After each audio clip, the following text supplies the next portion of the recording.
Hello, everybody, and welcome back to the one and only Salty Commander podcast. I am one of your hosts and expert animator, Balam Nájera. And I am Victor. I am Commander Expertise Alchemist Deckmaster Builder this time. And I also paint Magic the Gathering cards. Oh yeah, I play Magic the Gathering cards. Yeah, we play and discuss. Today we are missing Vago. Yeah. Raul, it's his real name. We outed with us tonight. him. Well, today. He's not with us tonight. See what I did? He went to another state, and the state apparently does not have internet. No. So I don't know if he's gonna be back for next episode or for the next two episodes.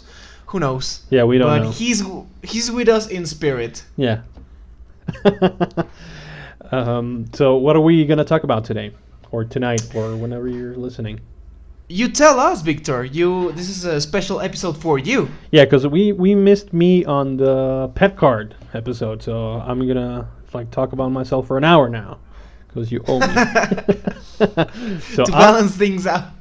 No.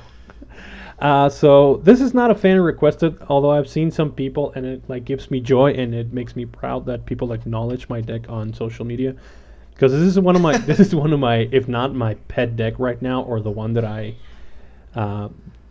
played the most, because it's a lot of fun and it does well and I like it, and I feel pretty smart about coming up with it. It's my Edgar Markov deck. I know what you're thinking, and this is what I tell people. It's not a vampire tribal deck. What is it? The boring deck. No, it's not. Another vampire deck? Another vampire deck? No, it does have some vampires, I'm gonna admit. I actually have a Edgar Markov vampire deck. But Balam does have an Edgar Markov. But I gotta say to all of you, I worked for that deck. Yeah, he did. Most of you just, got Edgar Markov and decided to build a tribal deck. No. I had a tribal vampire deck before it was cool. You don't know the struggles I lived with. It was struggling. It was before vampires were in white.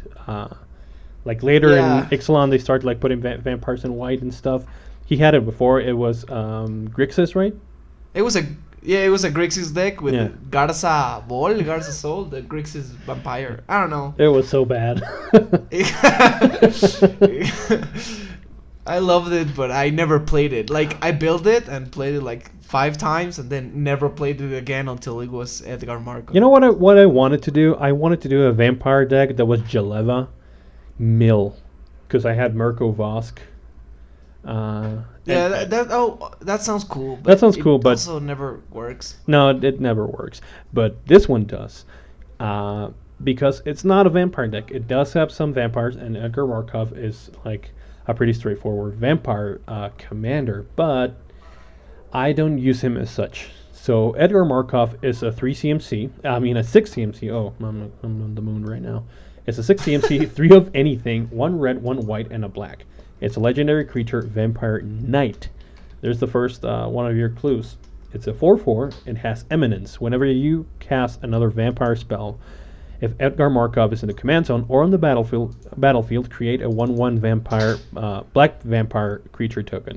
It has first strike, haste, and whenever it attacks, put a 1/1 counter on each vampire you control. So, right off the bat, it is a pretty straightforward vampire deck. And to be honest, I just wanted him for the colors at first, but there's some funny interactions here that we're going to discuss further in the deck tech. But tell us, what is your deck about? Okay. Just reveal it already. Okay, so my deck, if you haven't guessed already, is Knight Tribal. So I wanted to build, many people I see struggling on the internet or at Magic Fest GPs or that I meet in person or everywhere, where they try to build Hakan, Stromgull Scourge. And I wanted to. And I didn't know what to do about it. And I decided to really put in my eggs in this one basket and make the deck revolve around him. Just use a whatever knight commander, and I use Edgar for the colors because knights in these colors are pretty strong. Yeah, I don't think there's another color or like for a knight deck that it's really as strong as these three, right? No, 'cause like of course there's white and like there's some edgy knight with black, and then you have like some soldiery knights in Boros, right? But Yeah. I don't think like there's not like a well, there probably is, but Yeah. not as strong in blue or Um, green. Green, I tried to do Absent for a little bit, and Oh, yeah, I Absent. didn't like it. What I would try to do, maybe I don't know if I just like it currently as it is, but I would venture into all but blue, because it has the new knight, the Dryad Knight, that comes in and blows up something, an artifact or enchantment, and in these colors it's kind of well, you got it white, but I need the knights to do the removal and all the other aspects like the draw and ramp, and that one really fits. Yeah, but Edgar Markov as the commander is like pretty strong. Yeah, and that's the thing. Also, it can be targeted early on because it's Edgar Markov. But if I tell people that I'm not playing a vampire deck, they usually leave me alone until it's too late. Yeah, just talk to people. Like that's a very strong move Yeah. to everyone. Just show your deck. Like Yeah. I'm like if somebody I have a lot of pretty strong commanders like known, but the decks are like kind of mild. I have like no problem just showing the deck to people. Like, hey, like here's the deck. Like you don't believe me? I'll show it to you right now. Yeah. And what I usually do is like I just play my cards because I have cards that you have to name a creature type, and so Yeah. like I play Ursus Incubator, and you have to choose a creature type, and creature spells of that type cost 2 less to play or to cast, and Okay, Vic. I play Ursus Now- Incubator and I choose knights. Okay, what's up? Sorry, but now this is a pretty strong commander. Knights are amazing and cool and flavorful, Mm-hmm. and one of Magic's oldest archetypes, creature types, right? Yep. But tell us, who is your real commander? Oh, Because I this already deck said that. comes with a. Huh? Already Sorry? said that.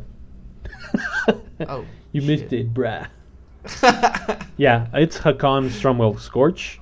He's my real commander, and the strategy revolves kind of around him, but it's more like a good stuff kind of thing, and that's what makes it really strong. You don't need him, but when you do play him, it's like it turns the game around. So Hakan Strumwell Scorch is 3 CMC, 1 of anything, 2 black, for a legendary creature, Zombie Knight from Ice Age and Mind's Foil. It says you may play. It's a 3/3 also. It says you may play Hakan Strumgle Scorch from your graveyard, but not from anywhere else. So this is the main restriction that a lot of players run into. They want to use like command beacon and stuff to take it from your command zone and put it into your hand, and somehow dump it, and then play it from the graveyard. But that's a little too convoluted when you can just have him on as one of the 99 and then use Entomb or Buried Alive or something. And this way you don't rely on just one card. Like, Yeah. Like the land or something like that. Yeah. Like there's multiple ways you can get this card. Yeah, to the there are a lot of graveyard. ways, thankfully, in both black and red, and white does like some other stuff too that is really relevant. So it says, as long as Hakan is in play, you may play knight cards. You may cast knights, any knights, doesn't have to be creature cards, from your graveyard.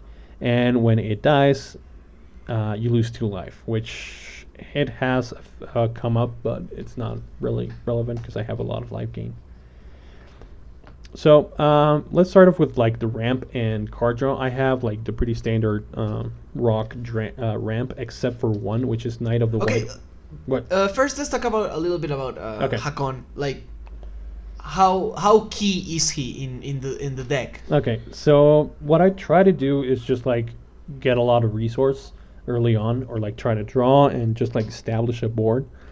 And I kind of get like aggro, like it's an aggro deck, but it's pretty resilient because I like essentially my game plan is just like start playing knights, start like creating a board, and also like make myself immune to board wipe. Like when they do board wipe, I can play my knights from the graveyard again, and that's what makes it so annoying. Yeah, Hakon's pretty good, like with board against board wipes and stuff like that. And like, there's a lot of damage that you can avoid by chump blocking your knights and just bring them back next turn. Yeah.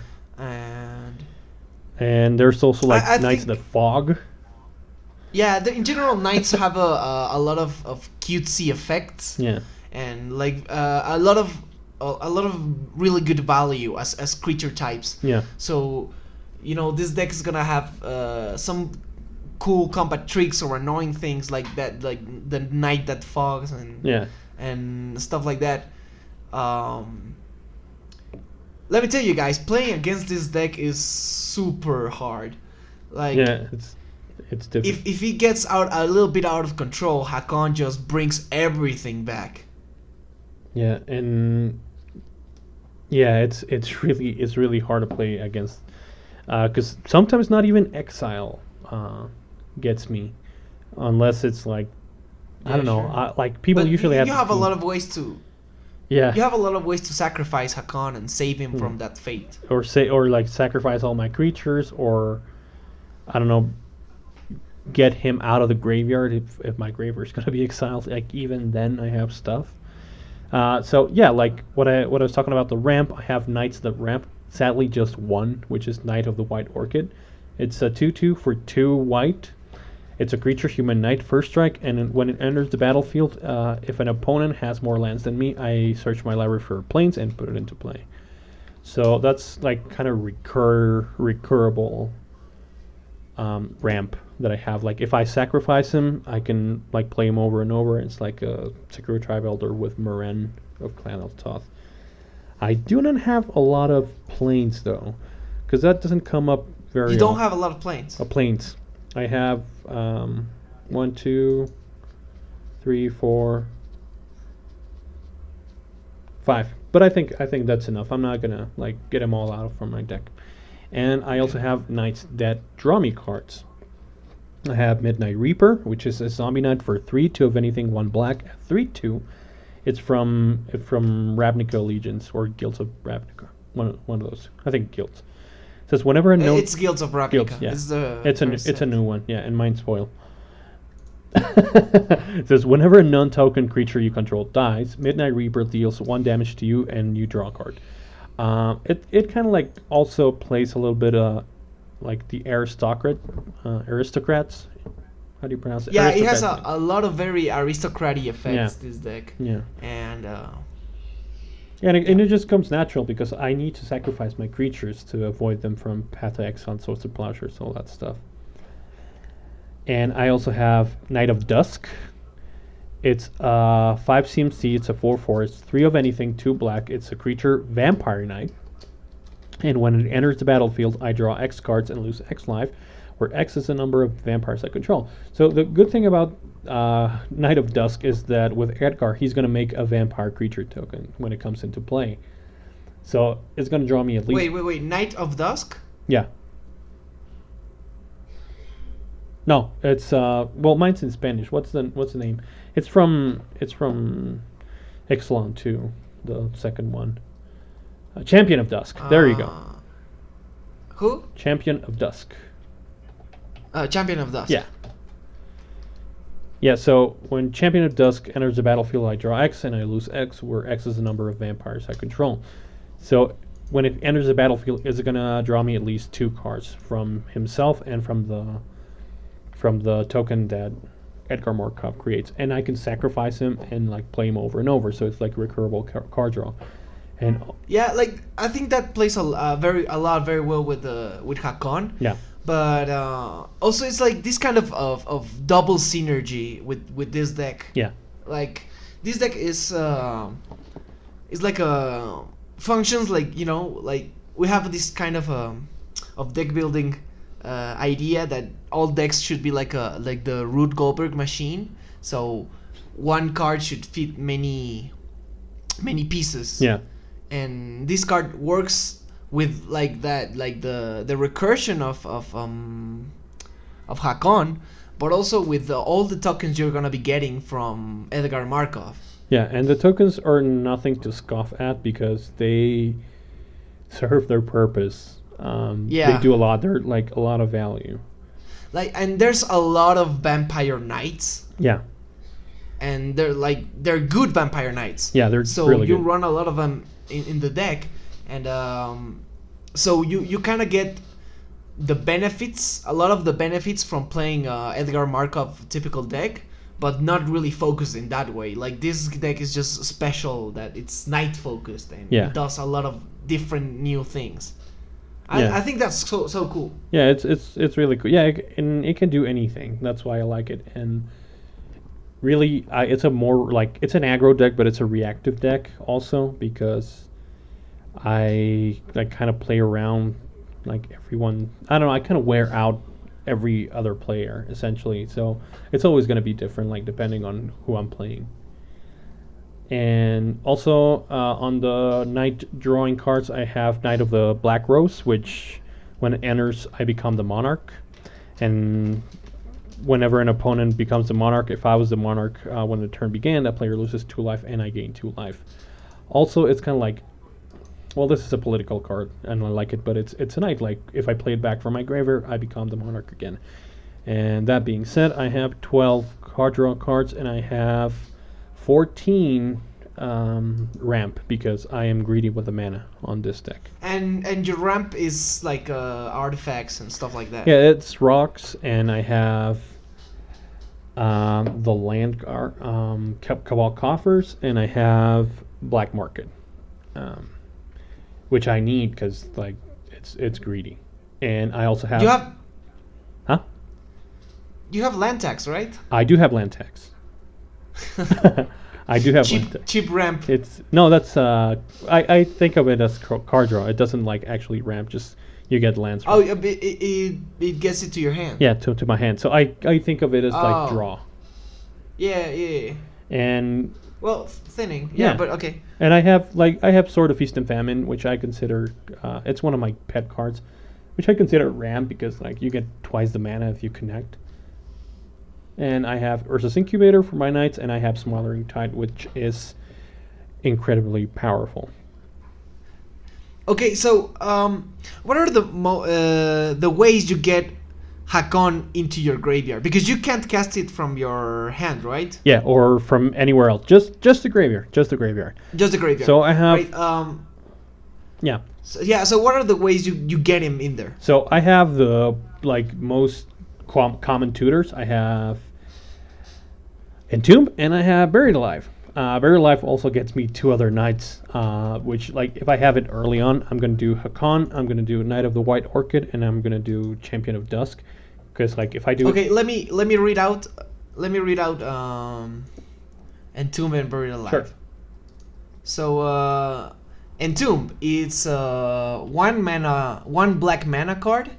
It's a CMC of 1. An instant. Mm-hmm. Search your library for a card, put that card into your graveyard, then shuffle your library. And Buried Alive. Buried Alive. It does almost the same thing, but it's a sorcery for 3 mana. It's 2 of anything, 1 black.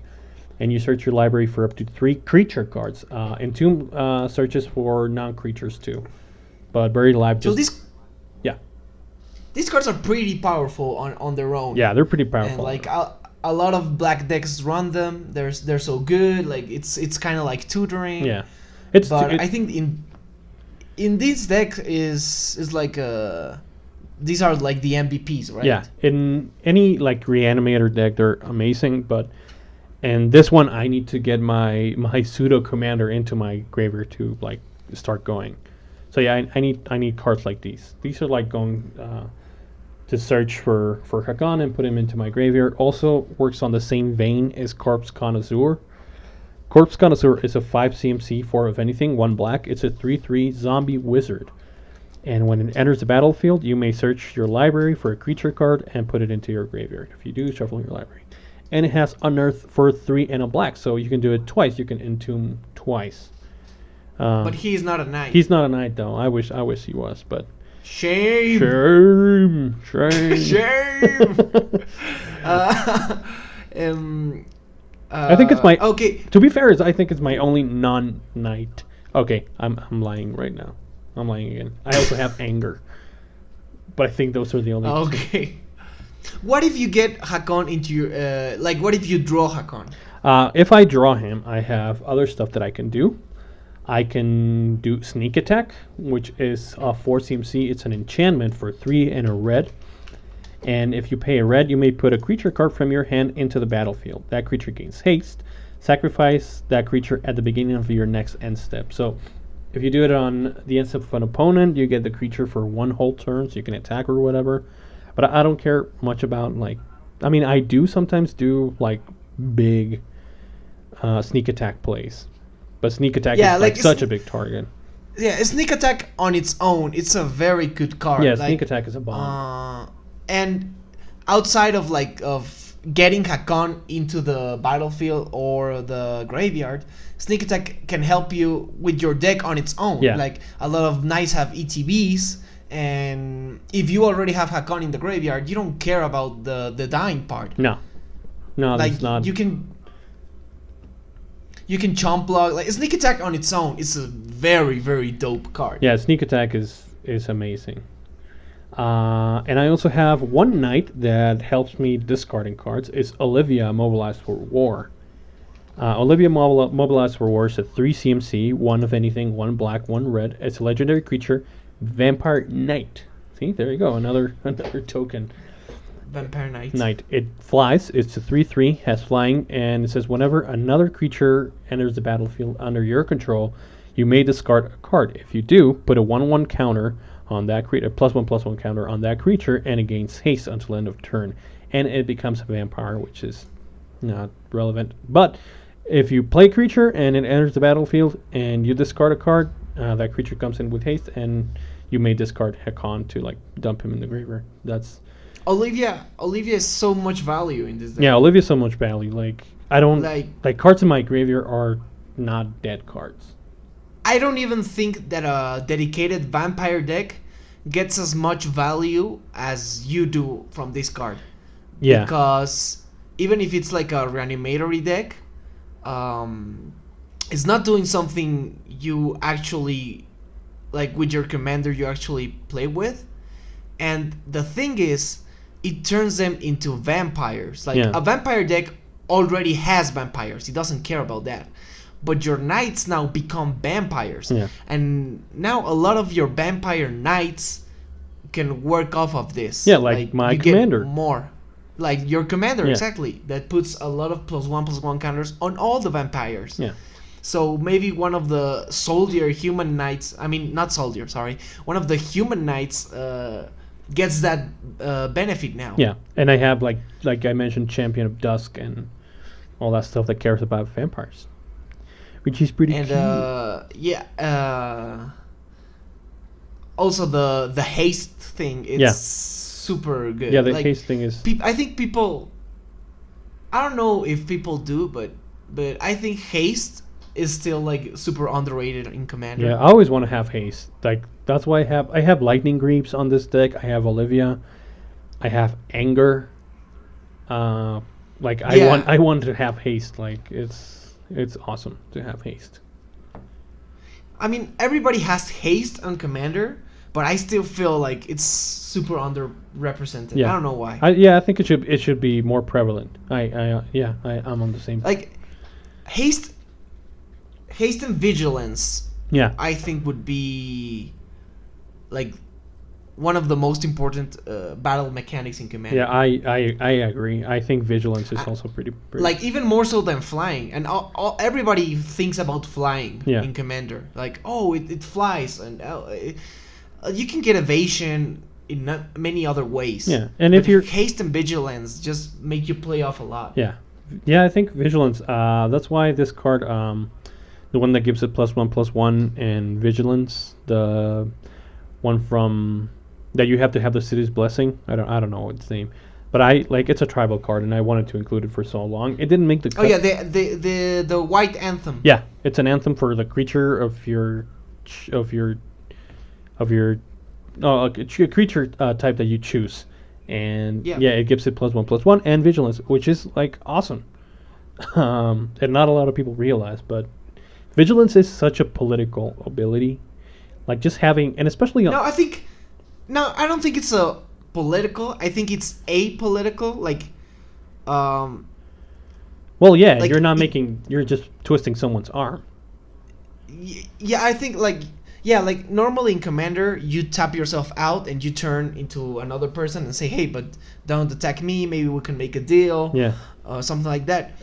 I think this just gives you all the leverage and say, I don't care. I'm just gonna attack whoever I want, and if you wanna come at me, then you better be prepared.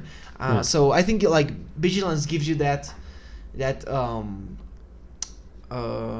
leverage because you don't have to be political. You take out a little bit of that. yeah. It's like, for me, it's like having untapped lands. Like it's having like it's like a rattlesnake. It's just having, because I don't have a lot of instant speed removal. Well, I guess I do in this deck a little bit, but for me, like having vigilance is like having instant speed removal because, if people attack on like into you, you can just like chomp block a lot and deal damage and kill attackers. And with this kind of deck, I can just cast them over next turn, which is pretty strong. So, yeah. Other than Olivia, I have 2 wheels. I have Wheel of Fortune and Reforge the Soul. They essentially do the same thing. Every player discards their hand and draws 7. Do you count them as card draw in your card draw stats? Yeah, I do, because Because it fills the hand. yeah, it refills the hand. Like you can dump your hand. Like you can play out your hand and then just like play a wheel and you draw a lot of cards. Yeah. And honestly, like I wish more of my card draw and ramp especially were knights, but it's not perfect. And I also have But Go. slowly, like let's say a year ago or 2 years ago, we didn't have Ixalan, so we don't have a lot of the vampire drawy knights. So like that's another good thing about knights as a creature type. Like you're always gonna get with every set something new. Yeah, it's like when we built the shaman deck, we didn't realize that a lot of creatures were shamans because when they print a creature, they mainly care about the first creature type, which is like zombie or vampire or something, and they just like add knight or whatever, and that really helps out. Like knight already had a lot of support. And guys, word of advice: if you're gonna make a tribal deck, make it shamans, because I think shamans is one of the most broken creature types. Yeah, because they just do everything. They do everything. That's right. Yeah, no, they're pretty busted. Yeah, like they're sleepers because they're not flashy like angels or dragons or elves, but like I think those other types are limited, like what they already do. Yeah. Shamans just like wizards just whatever a creature does something weird, it's a shaman. Yeah, they always like slap the shaman subtype onto it. And I think knights kind of get that a little bit too. They lack a lot in ramp,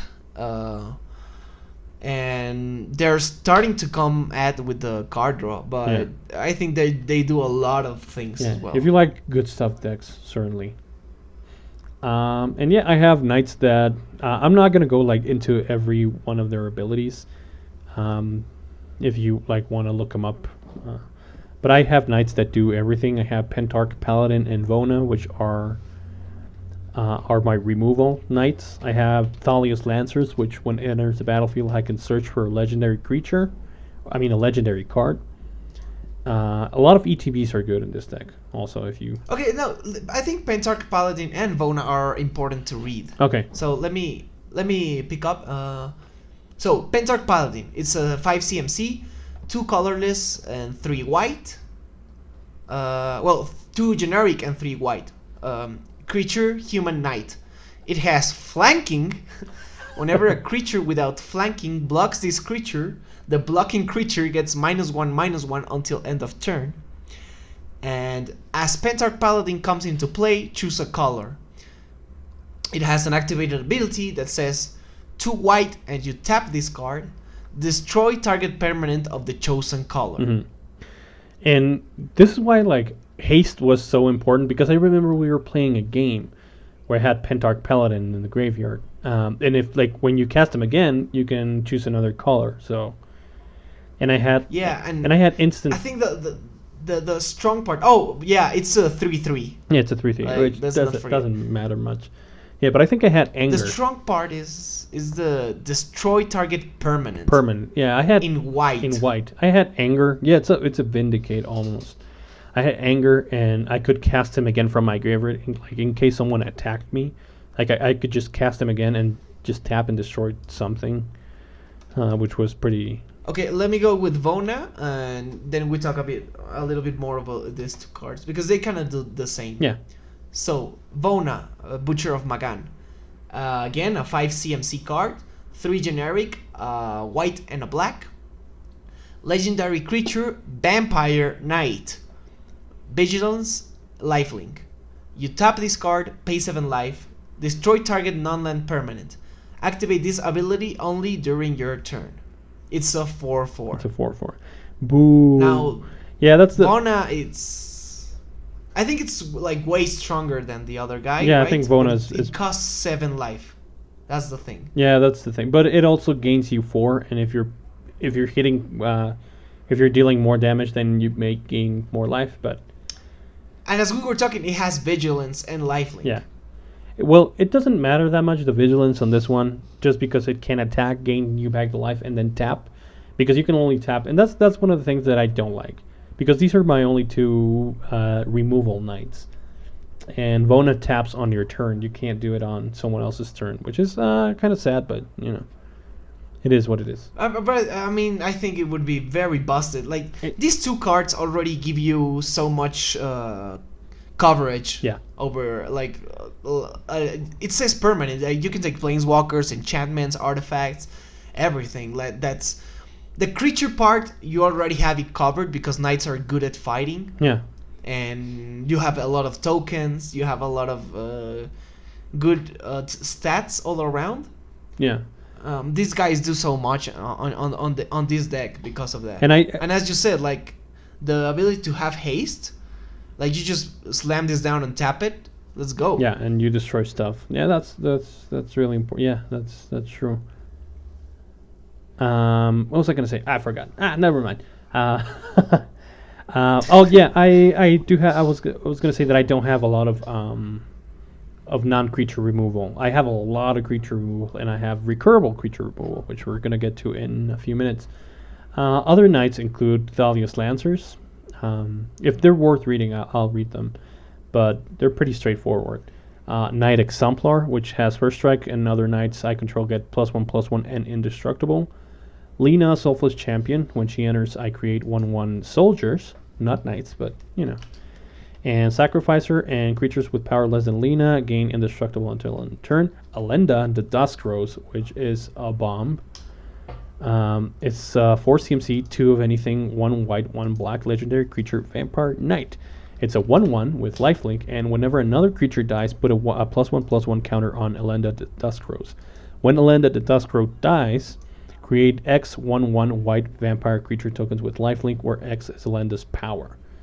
So that can like really get out of hand. Alenda's, like all these token makers, they're pretty good. It's like a kind of a shame that they're not knights on their own. Yeah, but very few things create knights. There's like this enchantment which I don't have, which I'm thinking about like putting in again. It's the vampire one. Yeah, it's the one that you discard a card and create a 1/1 vampire knight. But the bad thing is that you can only do it once, right? Yeah, you can only do it once per turn, but you can do it on each player's turn. But the creature is knight, and it also gets me like a discard for Hakan, which is good. Knight Captain of Eos, which is Balam's favorite. Knight Captain of Eos is a 5 CMC, 4 of anything, 1 white. It's a legendary. It's not a legendary creature. What am I thinking? It's just a creature, but it feels legendary because of all of it does. Yeah, it does feel legendary. Yeah. When Knight Captain of Eos enters the battlefield, create two 1/1 white soldier creature tokens, and you pay a white, sacrifice a token, and prevent all combat damage that will be dealt this turn. So fog. And I have a lot of stuff that creates, like himself, I can sacrifice him, play him again, and create soldiers. And also, there are a lot of other creatures that create soldiers, like we saw. Lena. Yeah. She also makes So soldiers. so no, wait. We're not gonna skip this guy. Okay. So like, if there was like a third commander, I think it would be this guy right Yeah. here. I can just Like- I can get away with so much just having Knight Captain of Use. I can attack whoever I want. I can do whatever I want. And then if you're gonna attack me, just Like, it works. The part the like, it's CTB, right? Yeah. So you create 2 white soldiers. These, you can sacrifice this guy and then getting right back up, and then you have another 2 soldiers, and like the fog effect, it never ends. Yeah. That's why this deck is so hard to beat. yeah, the fog is because- always there. It's always fogging. And yeah, it's prevent all combat damage that will be dealt this turn. Like, you can get political about it. You can save somebody. Like, damage only happens on your turns. Yeah. And that is so annoying, because that's such a Victor thing to do. like damage only happens when I say so. That's like the Victor thing. Yeah, it's true. I'm not going to deny.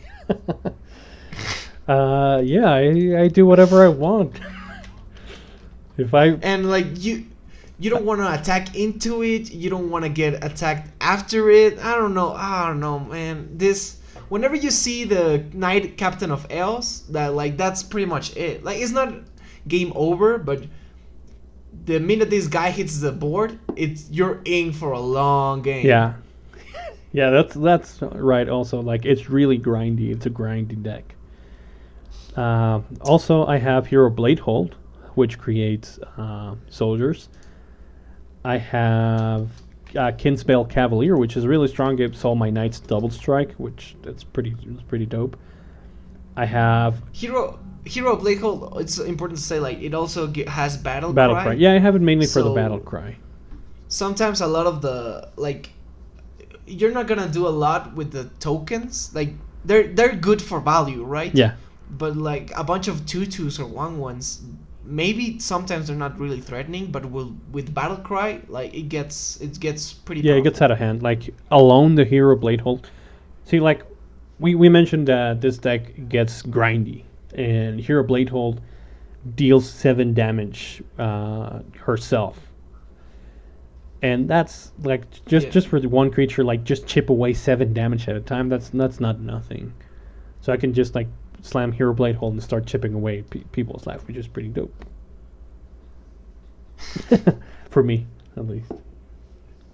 And I have Kinsbale Cavalier. All my knights have double strike, and this has pretty good stats. Like, it's a 4 CMC. It's a 2/2 Kithkin Knight, and like essentially hits for 4. And all my knights, like, gives all my knights. It's an amazing lord and mine spoil.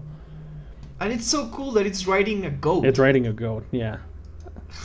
Yeah, that's why, like, I think Lorwyn was one of my favorite sets, because it was, like, whimsical and like funny, and I don't know, it was pretty cool. I mean, in general, like, knights have a lot of great things. Yeah.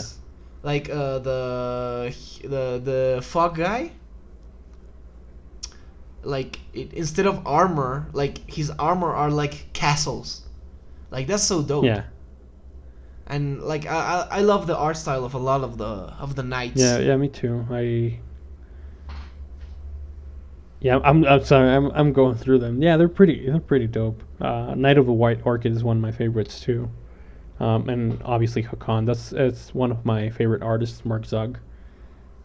Which is probably my bias towards building this deck, because I like his art so much. I have an original painting by him.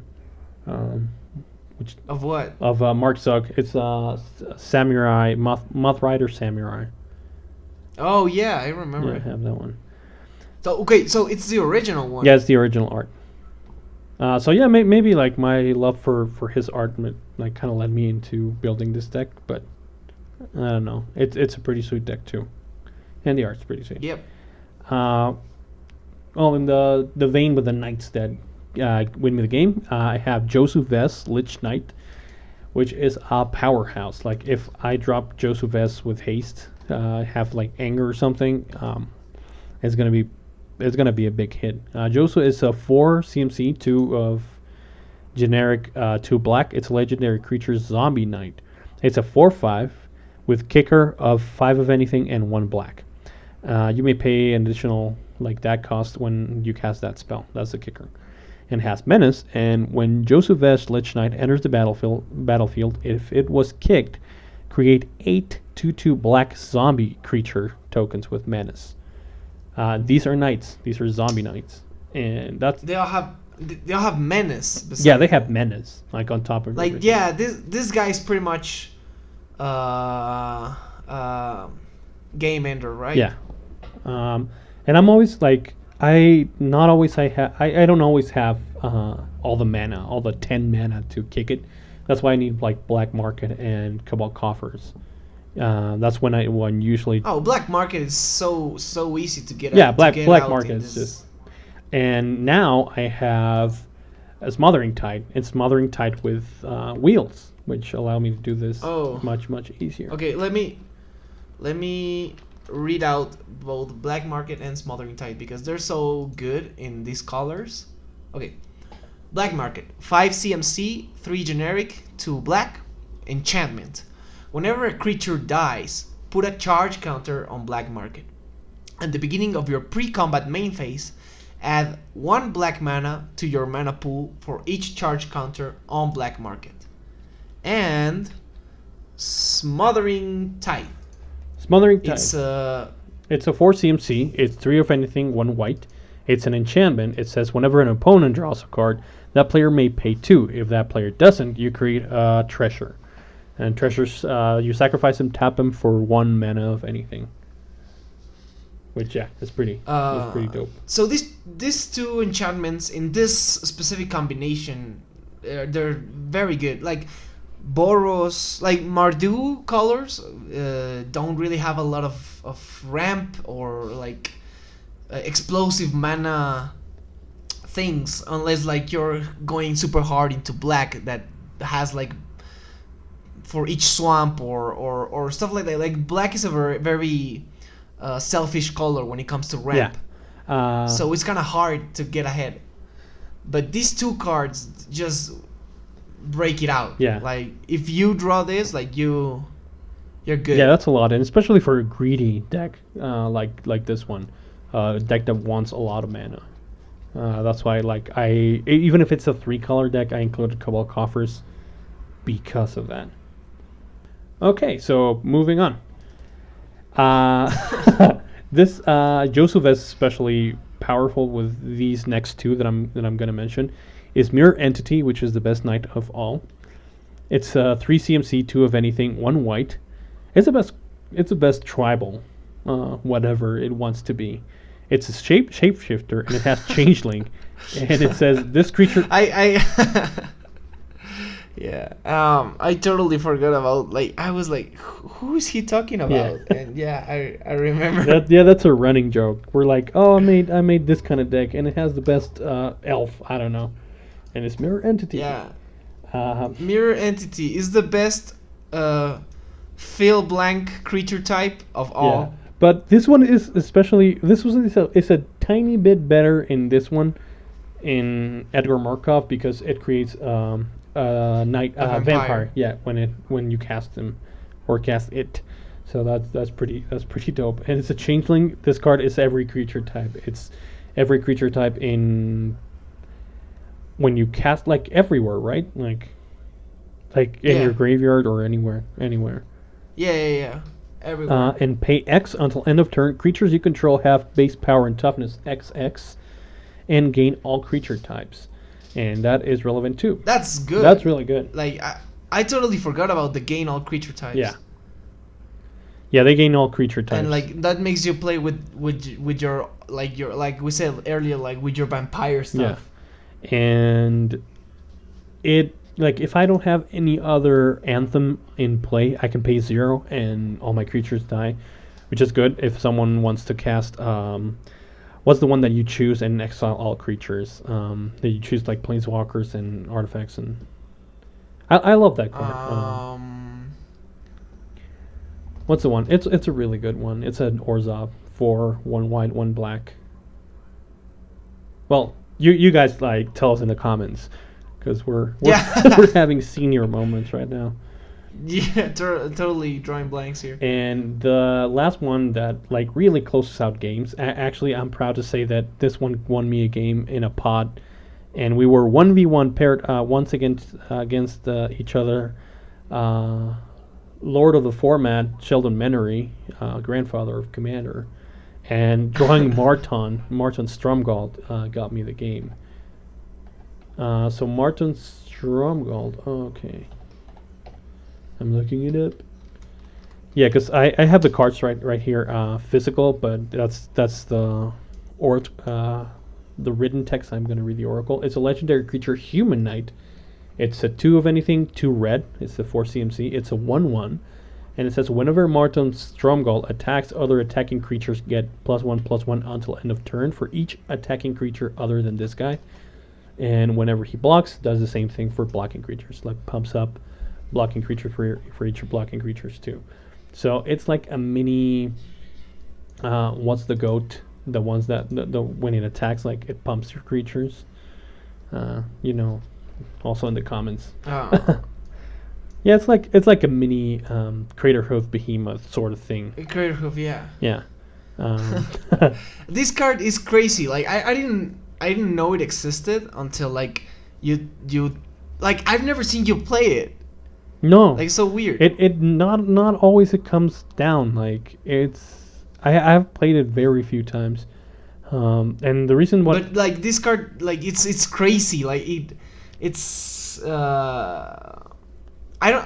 it's weird that I don't see it in EDH at all. Yeah, I don't see and I don't see that much either. Like if you play it, like yeah, it's like a mini Crater Hoof Behemoth. Yeah. Like it's so crazy. It's good. Yeah. And I can do it like often because like if it dies, I can cast it again. And that's the thing. Like he doesn't pump himself; he pumps other creatures, and if they block him, that doesn't do anything because I can cast them again with Hakon. Like yeah, like you're not afraid to block with this creature. No. And like attack or block because like Hakon just brings him back. Yeah. To do his bidding. Yeah, and I don't think I have to attack many times. If I have like a strong enough board, I can just like do an Alpha Strike and kill. Which is why I love this guy so much. Same with Mirror Entity. Those are pretty strong anthem cards for knights. So let's talk about the really disgusting part of this deck. Okay. Like the thing that makes me groan, besides the fuck knight. Besides the Fog Knight, yeah, there are some disgusting things about this deck that really make it tick for some people. I don't know what they're talking about, but I like it. I kind of see their point. One of them is like I'm going to read Door of Destinies. A lot of people know Door of Destinies, but it works especially well with these 3 other cards. Door of Destinies is a 4 of anything, an artifact. When it enters the battlefield, choose a creature type. Whenever you cast a spell of the chosen type, put a charge counter on Door of Destinies. Creatures you control of the chosen type get +1/+1 for each charge counter on Door of Destiny. So it's like a pretty straightforward, but it doesn't specify creatures. Like it doesn't have to be creature spells. And I have 3 spells that are changeling spells. That are knights in like there are every creature type, including knights. They're all instants, and they're pretty awesome. So first one is Nameless Inversion. I'm gonna read. Hang on, I'm gonna look it up because I have it right here. Okay. Nameless Inversion, 2 CMC, 1 generic, 1 black, tribal instant, shapeshifter, changeling. This card is every creature type. Target creature gets +3, -3, and loses all creature types until end of turn. Mm-hmm. That's removal. So, That's removal right there. Sorry? That's removal right there. Yeah. Like, if you guys haven't caught on what's going on here, not only does this card does like its effect, the +3 -3, it gets you a token because of Edgar Markov, because it's a changeling. Yeah. And the important part is, because of Hakon, you can cast this card from the graveyard. Yeah, and that's pretty busted. Yeah. And I can like, So like, let's say like somebody has a 4/4, right? Or like a god, like an indestructible creature. yeah. You cast this card twice for 4 mana. You get rid of that creature, and you get 2 tokens out of that. Yeah, and that's one of the reasons that I included the Immortal Sun. It makes my spells cost 1. So this one is just going to cost me, if I have the Immortal Sun, this is only going to cost me 1 black. And if I have Phyrexian Altar, I can sacrifice the token, so it essentially gives me the mana back. It's just pretty powerful. Also in the same Yeah. in the same style, I have Crypt Swap, and Crypt Swap might be more familiar to more people because it's been in like a lot of Commander products since in the 2015. It's been in the Anthology, and it's been in the 2018. So it's a tribal instant shapeshifter, same thing. It's 3 CMC, 2 of anything, 1 white. It's a changeling, so it's every creature type, and it exiles a creature. Exile target creature. Controller puts a 1/1 colorless shapeshifter creature token with changeling into the battlefield. So this is like a recurable Source to Plowshares kind of thing, but it gives our opponents 1 token, which doesn't really matter, honestly.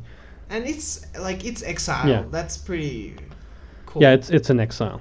And I also have Blades of Veli's Veil, which is a tribal instant shapeshifter, the same thing. It's 2 CMC, 1 of anything, 1 red, changeling, tribal instant.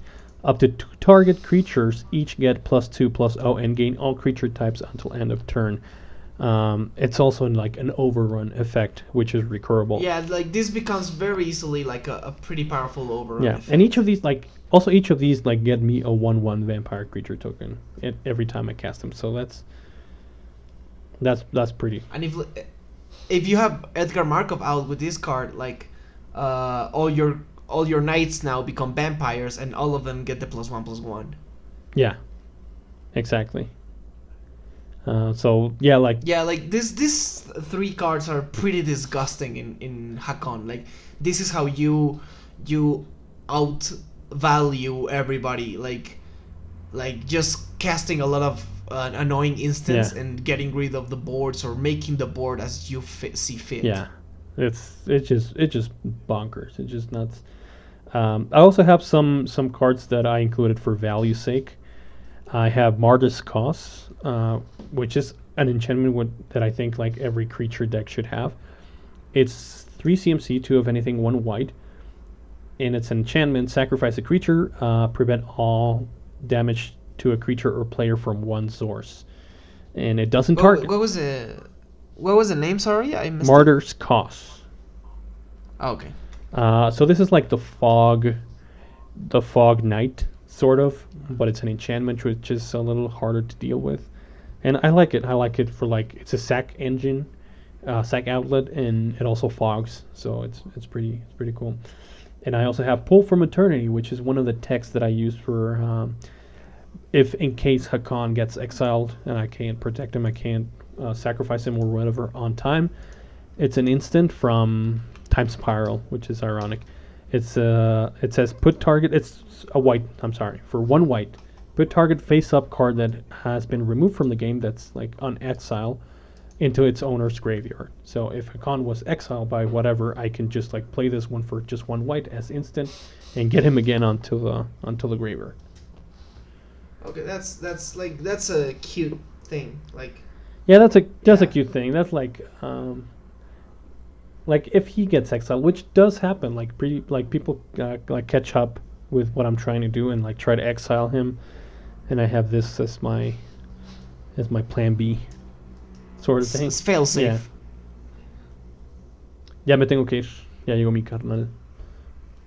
¿Le decimos el despido rápido? Pues sí, Simón. Sí, ya para no Okay. tener que... Ajá. Okay. Man, I gotta tell you, this deck is so good. It's so flavorful. It's so annoying. It's so like it just does everything. Yeah, it does like everything.